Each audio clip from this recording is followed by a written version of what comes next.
that things will go out of control. From 8AC News, with anchors Diane Sawyer in New York, Sam Donaldson in Los Angeles, Chief Correspondent Chris Wallace, Judd Rose, Jay Shadler, Sylvia Chase, and John Quinones. This is Prime Time. 10 years. I still get butterflies. Funny, she doesn't look married. I bet she cries or bites her lip. Hello, stranger. I'm hardly a stranger. Well, you are late. I know. You shouldn't have waited 10 years for this. Happy anniversary. The Diamond Anniversary Band. Tell her you'd marry her all over again. You sure can pick an appetizer. Stay within the lines. The lines are our friends. Stay within.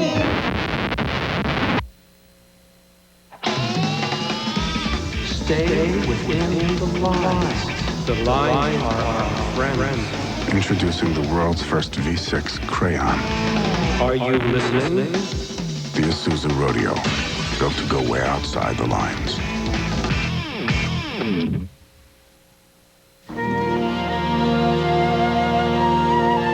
Prime Time. From Los Angeles, Sam Donaldson.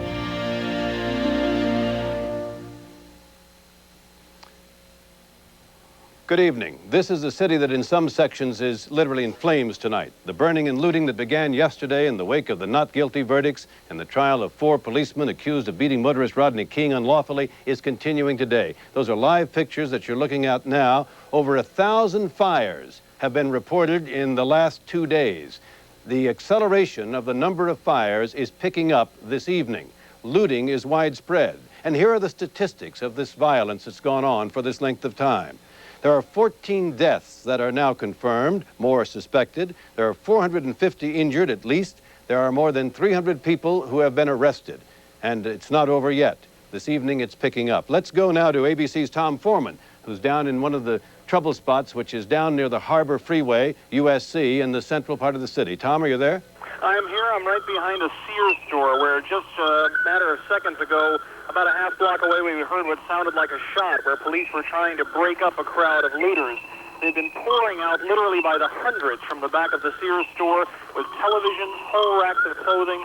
One man went by with a refrigerator moments ago. A police helicopter is circling overhead, and within 100 feet of us are 3 of those major fires you talked about, Sam. Well, Tom, these looters, what is their attitude? They seem to be angry. What kind of attitude are they displaying? They have been entirely cavalier about it in the sense that they do not seem to have any fear whatsoever of the police. It is measured by the sheer volume of merchandise which they are carrying, and the fact that often even when police approach them, they will continue walking with the merchandise, and unless the police go and make them put it down, they will simply walk away looking the police officer right in the eye. A bottle was just thrown at an officer here a moment ago by one of the looters.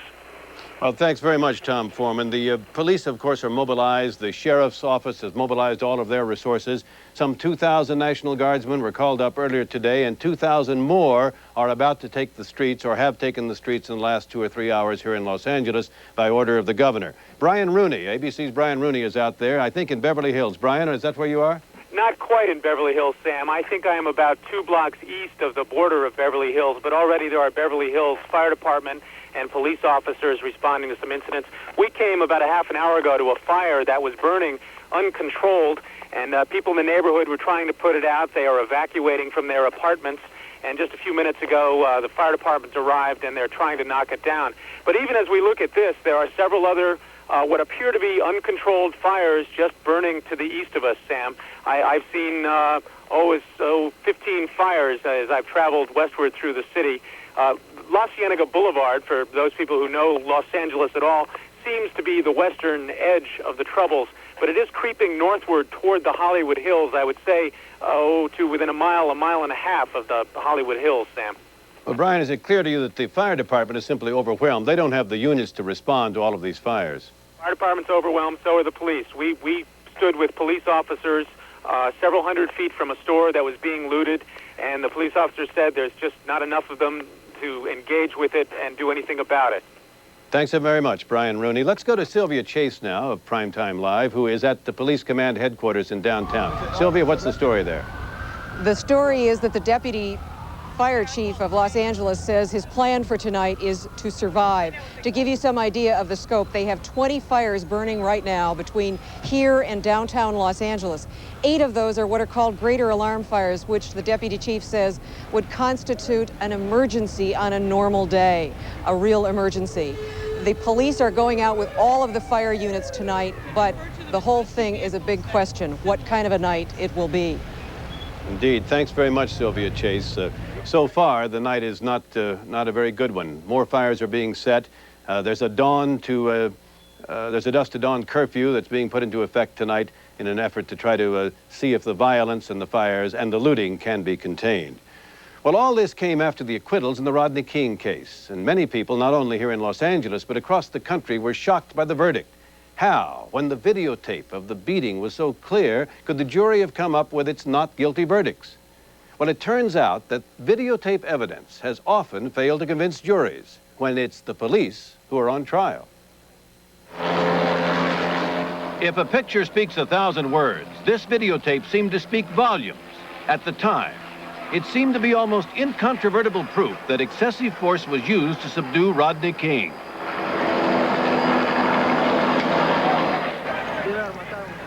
I thought the whole thing was just out of control.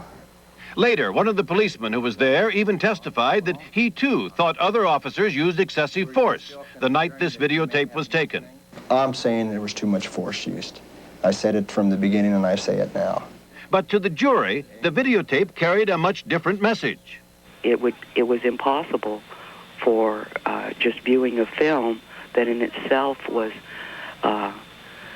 very fast, very unclear as to what blows landed where. I mean, there wasn't enough evidence given to show assault. Jonathan Turley is an expert on police brutality cases.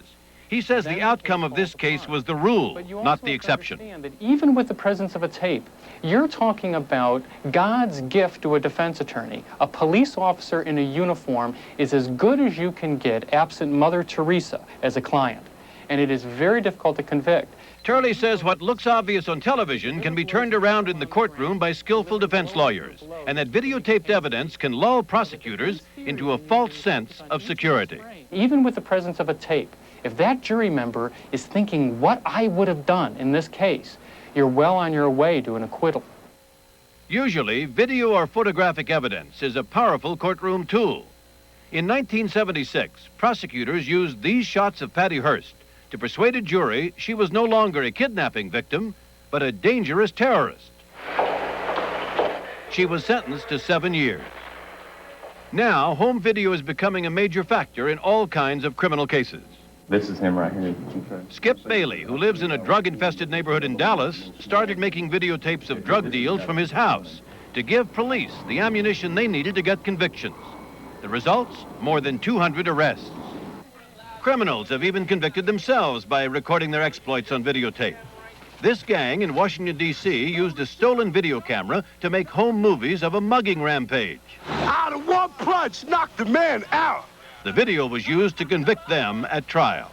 But experts say that when the cameras catch police misconduct, the results can be vastly different. It goes back more than 20 years. For example, at the Democratic Convention in Chicago in 1968.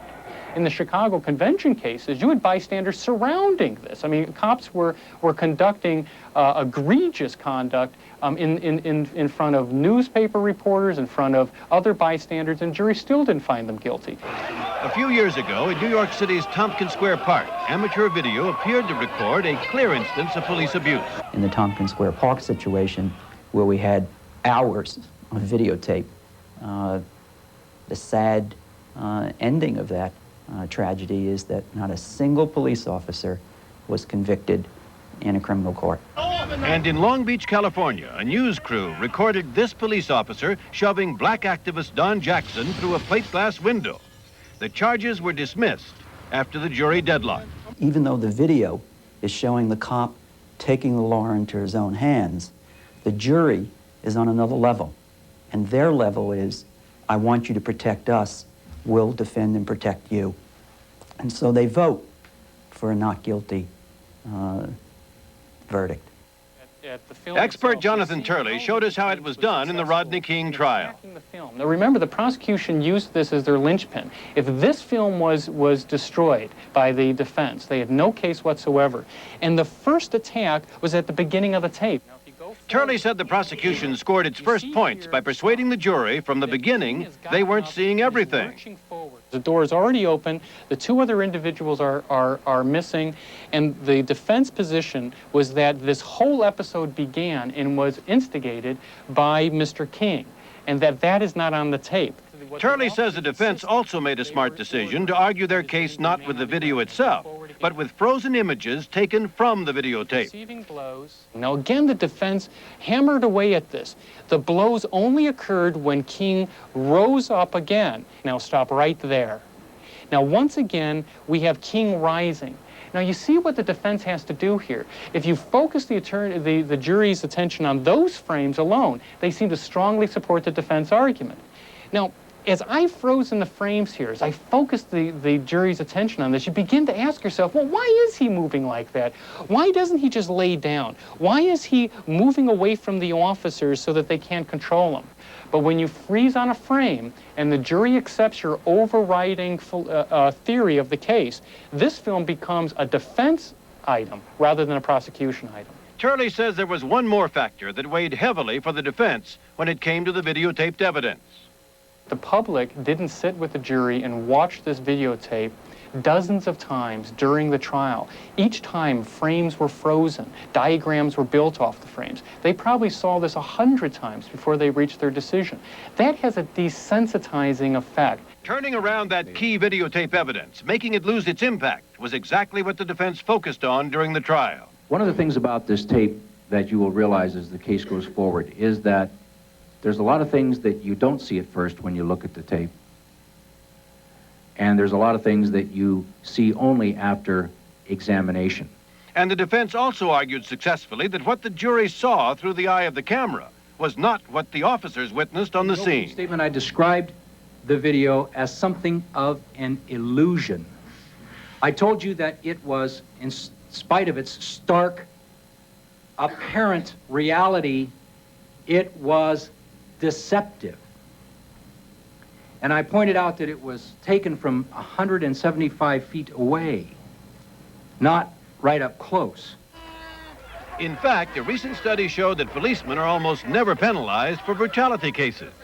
In 100 recent incidents, only 5 officers were fired. Another 19 were promoted, despite $92 million in court-ordered compensation to victims. And if it is hard enough to get convictions in these kind of cases, many here in a city now in flames feel that the way the trial was conducted stacked the deck against Rodney King. For instance, the trial was moved from downtown Los Angeles to Simi Valley, a mostly white conservative suburb. L.A. District Attorney Ira Reiner makes no apologies.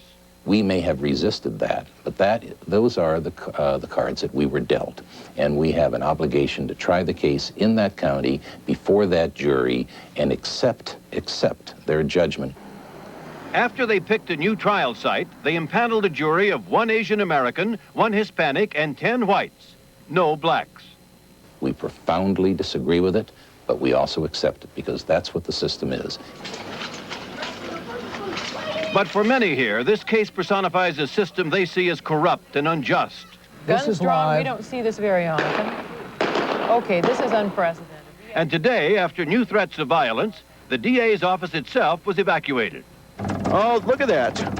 Terrible. And there's no police presence down here. Ironically, the violence that erupted in the Rodney King case has only led to more grisly cases of violence, now documented on videotape. A 25-year-old truck driver is now in critical condition after he was pummeled by angry crowds shortly after the King verdict was announced. As for King himself, he still has made no comment. But his lawyer, Steve Lerman, did tonight. I was absolutely shocked and horrified, and I still am. Why do you think it came down that way? I would say there was enough of a case made out in that courtroom that any sensible person would have convicted those 4 defendants. What is your client's reaction? What's Rodney King's reaction? he heard the verdict and he put his head in his hands. He just said, no, no, no, no, no, this can't happen. How could they do that? Why can't they see the truth? And he... Also tonight, the mayor of Atlanta has called for a curfew in that city, and the governor of Georgia has placed the National Guard on alert because of arson and incidents occurring in Atlanta. We'll have more live pictures of what's occurring here in Los Angeles later in our broadcast, and we'll be back in just a moment. Still ahead, startling new accusations about Nancy and Ronald Reagan from their own daughter. But first, a primetime investigation. How safe is American meat? Our hidden cameras take you inside some of the nation's biggest meatpacking plants to expose unsanitary conditions and sloppy inspections. We simply want to know why you allow this kind of contamination to get out. Some of these USDA, these guys need to leave. When Primetime continues. Primetime, brought to you by Ford and your Ford dealer. Ford Cars and Trucks. Have you seen what's new for '92? Have you driven a Ford lately? Ford Trucks, the best never rest. Yeah, sure, Ranger's the best-selling compact pickup, but how did it get there? Was it toughness? It is the best-built American compact pickup. How about technology? Push-button four-wheel drive, 4-liter power. Ranger offers both, plus style and comfort. You know what? It's more than a sales leader. It's a value leader.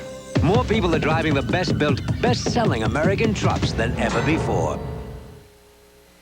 It's so big, it happens only once a year. America's largest yard sale at Sears. And every Craftsman mower and tractor is on sale. All tractors save $100 to $300. All mowers save from $10 to $100. Like this Craftsman 3.5 horsepower mower, only $169.99. The savings are spectacular. This week only, during America's largest yard sale at Sears. You can count on me, Sears, Roebuck and Company. Notice, sensitive viewers may be disturbed by the following filth. This isn't industrial pollution or municipal wastewater. It's what's left in your carpet after vacuuming. But this filth you can get rid of. Take the Bissell Challenge. Vacuum like always, then deep clean with a powerful, easy-to-use Bissell deep cleaning machine. In mere moments, you'll reach the deep-down dirt and grime vacuums can't touch. Get results like this, or your money back. You have nothing to lose but filth. I'm home. There you guys are. Hiya, honey. Oh, what's wrong? This is usually your favorite part of the day. Oh, bad headache. Let me help. I'll take the kids. You take a Motrin IB. The doctor says it's the same medicine as in prescription Motrin, but in non-prescription strength. Really works on my headaches. So go relax. I'll take care of Mr. Duck. Motrin IB, the relief of Motrin in non-prescription strength. The story rocking Texas. Why would a happy man shoot his family and then himself? Was it murder-suicide, or did someone commit the perfect crime? There was no blood on that weapon. None. There were no fingerprints on that weapon. On 2020 Friday. He's been called a super horse. Now, Arazi, the much-heralded colt from France, will make his long-awaited run against America's best. The Chrysler Triple Crown Challenge begins with the Kentucky Derby, live Saturday on ABC's Wide World of Sports.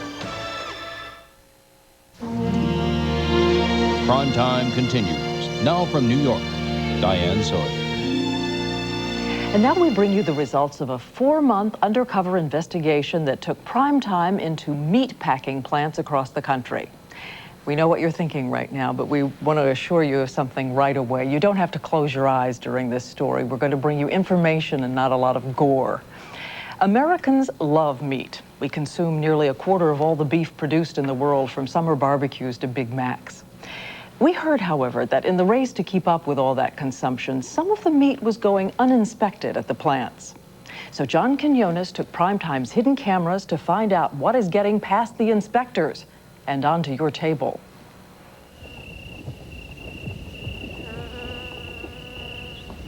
From the dusty plains of Texas to the Rocky Mountains of Colorado, every day 100,000 head of cattle are rounded up and brought to the slaughterhouse. to feed America's insatiable appetite for red meat. This year alone, each one of us will eat an average of 67 pounds of beef. The meat industry calls it real food for real people. But a primetime investigation has discovered that beef may pose a real danger to consumers. We went undercover inside the nation's largest slaughterhouses in Texas, Colorado, Kansas, Nebraska. Behind these doors, we found entire sides of beef covered with dirt. Been picked up off the floor. Hairballs mixed in with cuts of meat. And we found this, shotgun pellets buried inside a carcass, all ready for sale to unsuspecting consumers. You're telling me that contaminated meat is getting out to the consumer and the USDA cannot do anything about it? Our hands are tied. There's not much we can do about it. Steve Cockerham has been a meat inspector with the U.S. Department of Agriculture for 14 years. Now he's blowing the whistle on his government employer because, he says, the health of the nation is at risk. I predict that you will see more cases of food poisoning, people dying, people getting sick from eating contaminated meat. I am furious, absolutely livid that this can be allowed to go on and on. On July 4th, 1987, in Salt Lake City, Sue and Jim Nicodemus's handicapped son, Kip, lapsed into a coma that lasted 5 weeks. He had been sick for about a week leading up to that day. His kidneys were starting to shut down, and we couldn't imagine what was wrong. What was wrong had nothing to do with Kip's birth defect and everything to do with the hamburger he ate just days before he went comatose. Investigators say it was the same batch of beef that killed 4 children and sent 50 other Utah residents to the hospital. It was no isolated incident. Experts say every year, millions of Americans may come down with food poisoning caused by contaminated beef. The problems with inspections began in the mid-1980s when the USDA decided to give the beef industry a break with a program called the Streamlined Inspection System, SIS. The idea is to produce more meat with less government interference. As part of this program, USDA inspectors are basically stepping aside and allowing meat plants to police themselves, to be responsible for their own cleanliness. Well, it may have sounded like a good idea when it all began, but today, sources tell Primetime SIS is little more than a recipe for dirty meat. With this program, there's more contamination than ever before. These men are licensed USDA inspectors, among the dozens of sources we interviewed during our 4-month probe. We took an oath when we took this job to protect the consumer, and we don't feel that the consumer is being protected properly. We investigated every single plant producing meat under SIS, the National Beef Company in Kansas, Monfort in Nebraska and Colorado, and Excel in Texas. Together, these companies produce nearly 20% of our nation's beef. Since none of these slaughterhouses would allow us inside, we applied for jobs and were hired as meat packers. The pictures you're about to see were recorded at 5 different plants with a hidden camera. Our workday starts early. After all, this plant alone will slaughter 5,000 cattle today. By the time the cattle arrive, most are muddied with their own waste. Once inside the plants, our first stop is the floor where the cows are killed. Immediately, we begin to see problems with the government's new inspection system. Take a look at how fast these production lines are moving. Before streamlined inspections, 275 carcasses would roll by these workers every hour. Under SIS, with the companies checking themselves, plants like this one in Colorado process up to 400 cattle an hour. That's 1 carcass every 9 seconds. Just look at what happens to that 1,000-pound carcass on the left. It falls onto a floor covered with animal waste and blood. Workers are supposed to trim that contamination off immediately. They do not. Instead, they drag it across the floor and then allow it to contaminate other carcasses. Our hidden camera captures the scene again and again. These split sides of beef are picked up off the floor. The dirt is not cleaned off. Instead, they're loaded onto a truck for shipment and delivery, leaving the meat contaminated, possibly for days. Although government inspectors are still expected to check some of the meat, during the week we spend working at this plant in Kansas, we never see a single USDA representative. On one particularly hectic night, however, we do see this. A worker collapses from fatigue and is then rushed to an ambulance. A reminder that this is the most dangerous profession in manufacturing. These are everyday occurrences, things that go on every day. We showed Steve Cockerham, the USDA inspector, our videotape, including perhaps the most graphic example of contamination. While gutting a cow, a Texas worker accidentally cuts its intestines. Animal waste spills out of the carcass and onto the production line. If we see something like that, we should stop the line and make sure that that has been cleaned before the next carcass can come in contact with it. That line was obviously not stopped. No, it's kept moving. And now watch what happens when a worker accidentally ruptures a cow's bladder. The meat is splattered with urine. Can they wash that off? Contamination is supposed to be trimmed. The trouble with urine is it's hard to see. The contaminated meat is not trimmed. It stays right on the carcass. The production line keeps moving. The contamination is even worse in the area where miscellaneous and cheaper parts of the cow are prepared. That'll be processed into beef byproduct, which will be added to lunch meat or ground beef or things like that. Government inspectors used to have the authority to condemn this kind of contamination. But under self-inspection, it's up to company-paid quality control monitors like this woman. She asked not to be identified, and we changed her voice. When it says ground beef, you don't know where it's coming from. Anything can be in ground beef. She told us she's frequently asked to approve meat that's contaminated with hair and fragments of teeth, beef that should be rejected. Meat companies, she says, are not capable of policing themselves. It's like putting the wolf in the chicken house to guard the chickens. How easy is it to find contamination in beef? Well, Primetime obtained 10 meat samples from slaughterhouses in Texas and Nebraska. We had them analyzed at this USDA-approved laboratory. 7 of the 10 samples tested positive for fecal contamination or bacteria.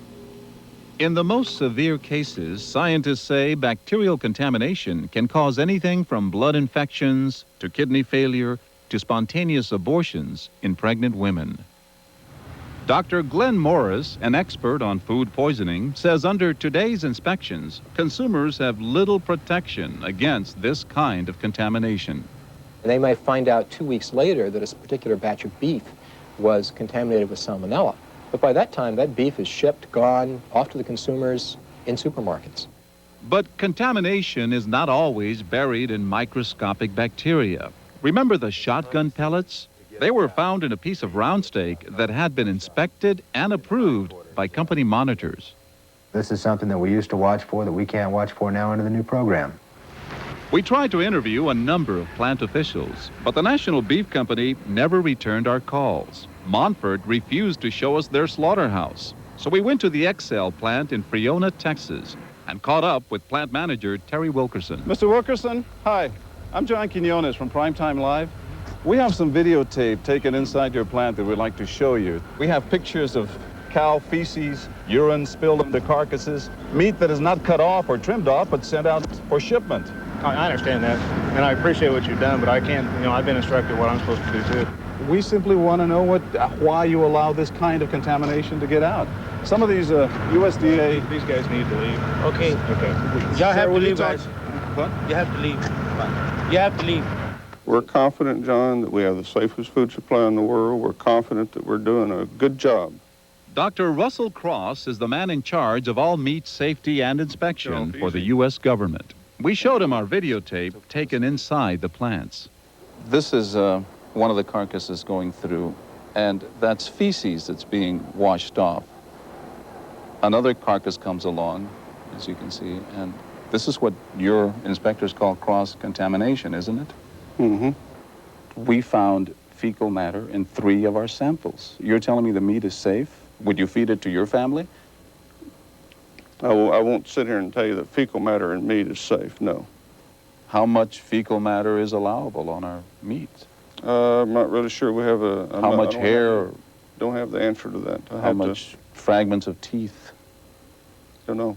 I'd have to ask my experts. With the U.S. We then showed Dr. Cross the most obvious example of contamination, the shotgun pellets. How can you let this go past the inspectors? That shouldn't have gone past an inspector, and I would have assumed that our inspector would have found that. Here's something an inspector did find: 53 tons of beef contaminated with plastic shavings from a cutting board. The inspector rejected the meat, but the company went over his head to USDA headquarters in Washington. The agency approved the meat for distribution, complete with plastic shavings. It's all part of what these inspectors say is a dangerously cozy relationship between the USDA and the beef industry. For example, the agency is supposed to conduct unannounced inspections at every plant. They know when there are people coming into that plant. They brought in extra people to clean up, to maintain an appearance that everything was under control. Primetime obtained this in-house memo from one meat company, the Excel plant in Texas. The company alerts its staff to a USDA visit 5 days before the inspectors arrive. Do you conduct surprise visits to these plants? Oh, yes. We have regular visits to all of our plants. Do these people know in advance that you're coming? No. This is an Excel memo that says, schedule good cattle, clean the carcasses. These people know you're going to be there. No comment. How can you conduct surprise visits when these people know you're coming? I have no knowledge of that at all, John. Fact is, even when the USDA does have knowledge of contamination, it doesn't always issue a recall or even a public warning. Remember the bacteria-tainted beef that killed 4 children in Utah? Primetime obtained the minutes from a USDA meeting in which officials decided not to say anything about that contamination because they were worried about bad publicity. Your office did not recall the product because they were worried about publicity? I'm not really aware of that condition at all. I really can't respond. That's what the minutes say. Yeah. As it turned out, after Kip Nicodemus was poisoned, the USDA distributed the bacteria-tainted meat to hundreds of consumers. If someone that was head of a meat packing company had one of their children go through this, I think they'd look at it a little differently, because they're not dealing with just a profit, they're dealing with lives. As for the USDA inspectors, many of them tell us they no longer eat meat inspected under the new government program. We don't want people to eat what we wouldn't eat. You wouldn't eat the product that you're producing? No, I would not. Yourself? No. No, sir. Some notes now about all of this. The government recently announced that it will review the streamlined inspection system, which covers 20% of our beef, to make sure it's safe. What can you do to protect yourself from contamination? Experts say never eat raw or undercooked meat. Avoid contaminating other foods with juices from raw meat. Carefully check the expiration dates on meat packages. And finally, when you're cooking meat, use a meat thermometer to make sure the internal temperature of the meat is 165 degrees.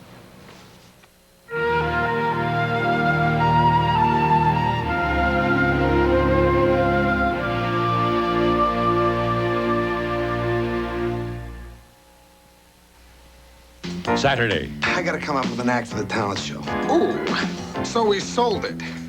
I guess that's kind of funny. Ta-da! Wow. You should sing at the talent show. An all-new commish, Saturday. Talk. With personality. Talk.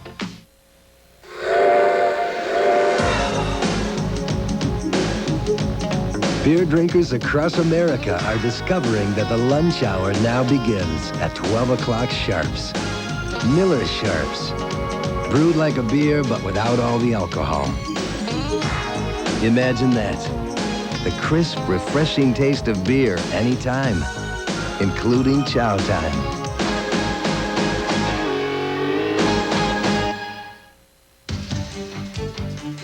This is a 9 News Update. Hello, everyone. A second night of violence in Los Angeles. Arson and looting are spreading into the outlying areas. 18 people have died. In Denver, a peaceful demonstration at the state capitol to protest the verdict.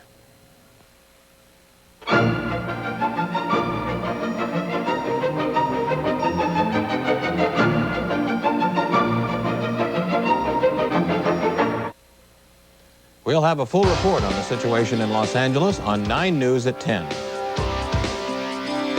9 News Update is brought to you by Denver Honda Dealers. Continue in a moment.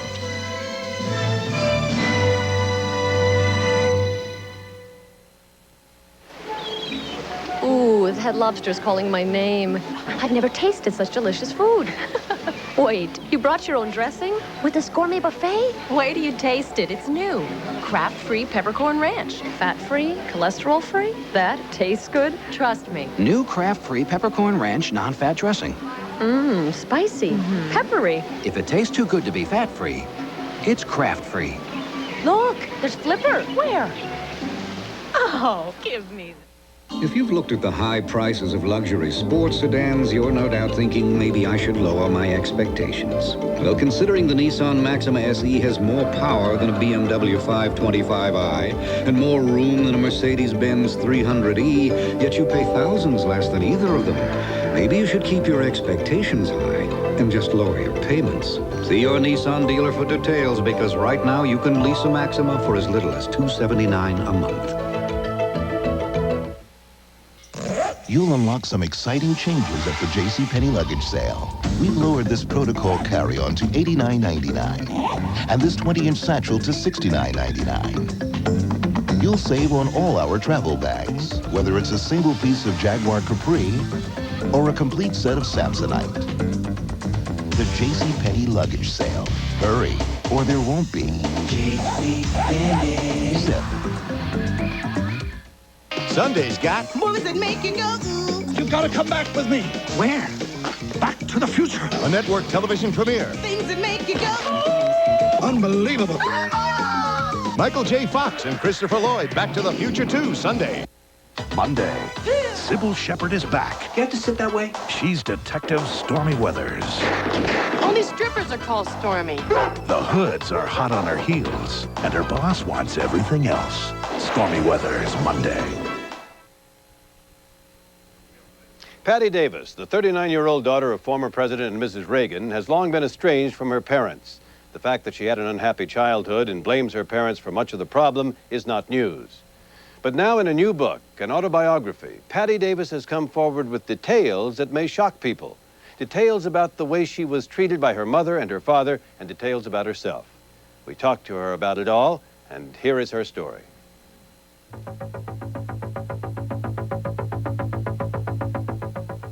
The truth is the truth. What happened, happened. Yes, there was abuse in this family. There was physical abuse, there was emotional abuse, there was substance abuse. That's what went down. Patty Davis, the Reagan family rebel, says it's time to tell the truth. In revealing things of a private and embarrassing nature about her parents and herself, she argues that notwithstanding who she is and who they are, she's doing nothing more than anyone else who tries to come to terms with a painful past. I've got letters from people where they tell me their family situations. But their family situations are not the situation of a president of the United States. But you know something? We have to get off that in this country and in this culture. We have to get off that because there's a first family or because there's a royal family that they're any different than any other family. But of course the Reagans are different. He was president, she the first lady. And though they've left the White House, what their daughter Patty says now about the way they treated her as a child will still shock a lot of people. There was hitting. There was emotional tyranny in a way. I think the most prominent memory I have of my childhood is that I didn't measure up. I could never get it right. Patty says her mother, Nancy Reagan, hit her regularly. Every day for a while. As I got older, every day. What would provoke her to strike you? Oh, anything. Just me, anything. I mean, what did she hit you with her hand? Her hand on my face. She'd slap you. Mm-hmm. Patty, I've got to tell you, I mean, I think most of us at one time or another felt our parents sting in some sense. A hand, a belt, a paddle. I think most of us did. And I think most of us have a problem about that. Patty claims her mother hit her from the time she was in grade school until she was in college because Nancy Reagan herself had had such an unhappy childhood, begging for the approval of her stepfather, brain surgeon Loyal Davis. He held out to her this possibility of legally adopting her and giving her his last name for 10 years. This little girl stood in the operating room while my grandfather was operating on people's brains. And she fought back the nausea and she fought back the dizziness, all those things that happen when you're exposed to that kind of sight, because she wanted him to love her. And it took 10 years before he agreed to let her be Nancy Davis. Yeah. Can you imagine the anger that builds up in somebody to have to earn love like that? Patty says she eventually sought out her father when he was governor of California to tell him about her mother's brutal behavior toward her. Well, he said I was lying, and he said I was crazy, and I think it was the first time I really realized I was never, ever going to know what it would feel like to have a father. Both of my parents have an investment in denial, basically. They each have their vision of how they want things to be. My father's is, everything's fine. There's nothing wrong here. Don't tell me anything's wrong. Because he's the child of an alcoholic. And his world was too difficult when he was a child, so he learned to block that out. So that's the way he does it. My mother's is the opposite, but yet the same. Hers is, everything's not fine. Nothing is fine, and I'm gonna build a wall around me. I'm gonna stay behind this wall. I'm gonna put gun turrets on it. Don't you dare come close, because I know if you come close, you're going to hurt me. And so I'm gonna aim at you before you aim at me. Is that your mother? I mean, is she a control monster? She is someone who has a tremendous fear that things will go out of control. It was at this point that Patty Davis lost control herself in recalling her unhappy childhood. Did you used to come here? Patty grew up in the Pacific Palisades section of Los Angeles. She says it was a sort of sealed-off kind of life, in which her parents mainly stayed home in the evenings watching television in their bathrobes. And in her mother's case, popping pills to keep going. Patty says her mother developed a drug addiction she believes persists to this day. What kind of drugs did she take? Tranquilizers. She was hooked? I would say so. How many tranquilizers would she take?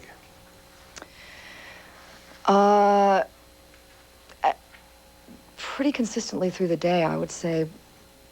Patty believes this addiction to tranquilizers was responsible for some of her mother's well-known falls, like this one when she fell down at the 1980 Republican Convention, or in the White House East Room when she and her chair fell off the riser. Patty says her mother's habit is what got her started on drugs as a teenager. She says on the night her father was elected president in 1980, she smoked marijuana and showed up at his victory celebration stoned. Would you live life in the very fast lane? It was sex, drugs, and rock and roll, absolutely. I knew it would horrify my parents. I was trying to horrify my parents. Why? You wanted to hurt them. Oh, I think so. Sure, there was a lot of anger there. Absolutely. I wish you peace. Part of Patty's rebellion involved living with guitarist Bernie Leadon of the popular rock group The Eagles. Her parents didn't approve. And it was during this period that Patty decided to take a step that she thought would permanently prevent her from ever having children of her own. Now, the story that's out there is that you can't have children because you had a number of abortions. I have never had an abortion. In fact, I've never been pregnant in my life. I got sterilized when I was 24. I had a tubal ligation. I was very afraid that if I became a mother, I would do to my child some of the things that my mother did to me. I would 10 years later, Patty had the operation reversed. It's up to each of us to increase people's awareness of the... Another way Patty struck back at her parents was to publicly oppose her father's policies. That attitude did not endear Patty to her mother and father. But the real break with the first family accelerated over one incident. The book is called Home Front. And Patty wrote a novel published in 1986 called Home Front, which took dead aim at her parents. I thought it was interesting fiction. A fictional format, maybe, but everybody recognized that the main characters, a right-wing California governor named Canfield, who became president, and his society-oriented wife, who was an awful mother, were meant to be the Reagans, who reacted at the time to Barbara Walters this way. I didn't recognize anyone in that, and certainly the happenings never happened. What kind of a mother do you think you were, Mrs. Reagan? I tried to be a good mother. I don't think anybody's perfect. But then, you know, there's no perfect parent, there's no perfect child. She was a good mother. If the truth as Patty sees it is in her new book, she does, surprisingly perhaps, have some kind things to say about her parents. When Ronald Reagan was shot in 1981, Patty says she and her mother reached out to each other. And I went into her room, and I didn't see the mother who had hit me. I didn't see the mother who I had been so frightened of for so long. I saw a woman who had almost lost her husband and who had not known whether or not he would live.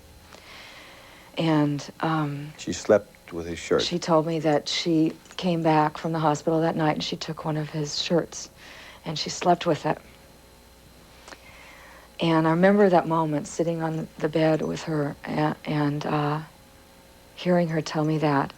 And it was the first time that I felt what forgiving her would feel like. And Patty defends her mother against the story that her mother had had an affair with Frank Sinatra. I don't believe that.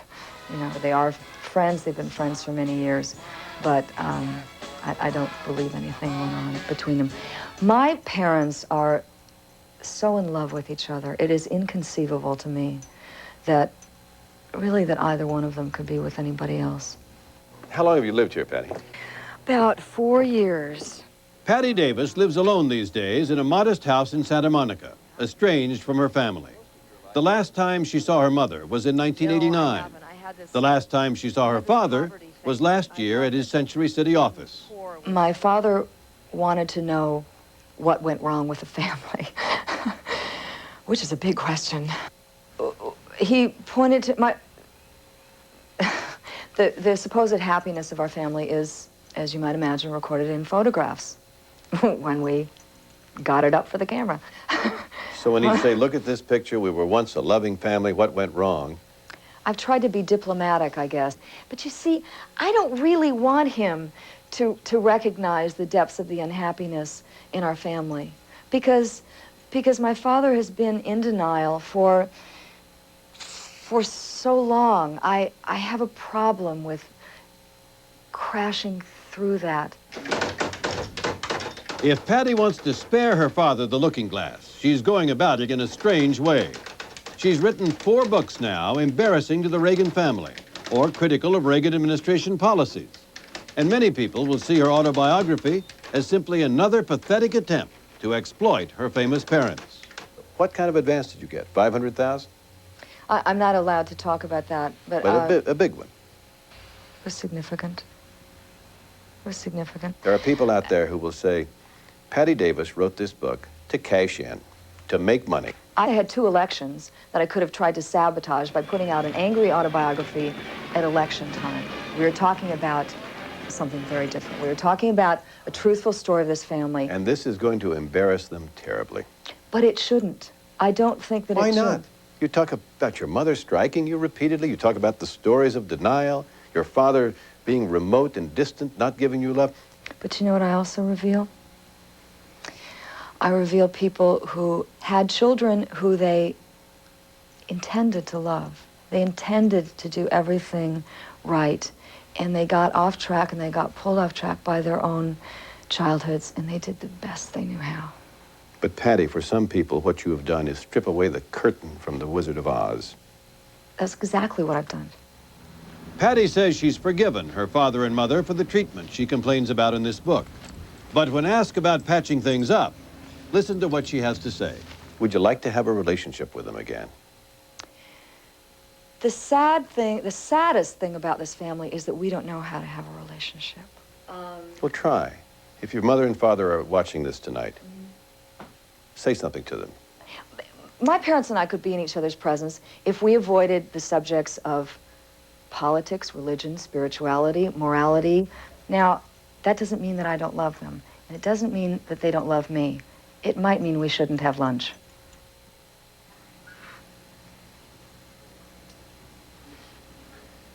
Standing by. It should be noted that no one has come forward to corroborate Patty Davis's allegation that her mother was hooked on tranquilizers. In fact, the Reagans' other children say they saw no evidence that was the case. As for reconciliation, former President and Mrs. Reagan issued a statement saying their daughter's claims are absolutely false. And, quote, "We have always loved Patty and hope the day will come when she rejoins the family." Primetime, brought to you by Post Grape Nut Cereal.